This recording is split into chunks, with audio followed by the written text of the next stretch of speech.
अब हम पढ़ते हैं दोस्तों कोशिका झिल्ली के बारे में, जिसको सेल मेम्ब्रेन कहा जाता है। ये सेल मेम्ब्रेन जो होता है ना, किससे बनाता है? प्लाज्मा झिल्ली से। ठीक है, ये क्या होता है? पादप प्लस जंतु।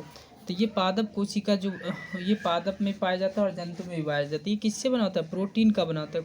कोशिका के सभी अंग इसी झिल्ली में रहता है। कोशिका का जितना अंग होता है ना, इसी झिल्ली में रहता है। ठीक है, अब देखिए कोशिका भित्ति, जिसको इंग्लिश में वॉल कहा जाता है, ओनली प्लांट और पादप में हो जाता है। इसमें क्या होता है? सेल्यूलोज का बना होता है। क्या चीज़ का बना होता है? ये सेल्यूलोज का बना होता है। ये सुरक्षा तथा आकार प्रदान करता है। ये क्या करता है? सुरक्षा तथा आकार को प्रदान करता है। केंद्रक, केंद्रक का जो खोज किया था रॉबर्ट ब्राउन ने किया था। केंद्रक का खोज किसने किया था? रॉबर्ट ब्राउन ने किया था। ये केंद्रक में क्या क्या पाया जाता है? क्रोमोसोम पाया जाता है, डीएनए पाया जाता है और आरएनए पाया जाता है। अब ये देखिए दोस्त 80% इसमें केंद्रक में प्रोटीन होता है और 10% डीएनए होता है। 80% क्या होता है? प्रोटीन होता है और 10% डीएनए होता है। उसके बाद आते हैं हम लाइसोसोम। लाइसोसोम क्या होता है?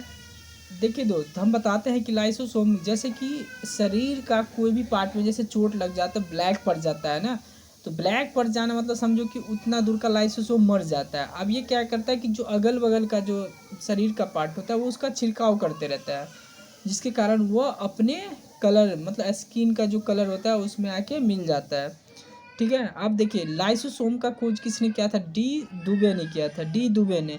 यह इसको हिंदी में कहते हैं जल अपघटन एंजाइम होता है। ये क्या है? जल अपघटन एंजाइम होता है।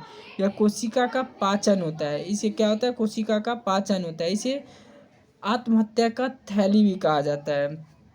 ठीक है, और आइटम बॉम्ब भी कहा जाता है। आरबीसी में लाइसोसोम नहीं होता है। आरबीसी में क्या होता है? लाइसोसोम नहीं होता है।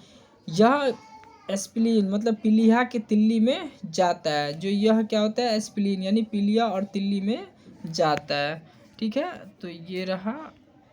अब आपको हम दूसरा पार्ट में बताएंगे। अगर सही लगे तो लाइक और सब्सक्राइब जरूर करें दोस्त। धन्यवाद।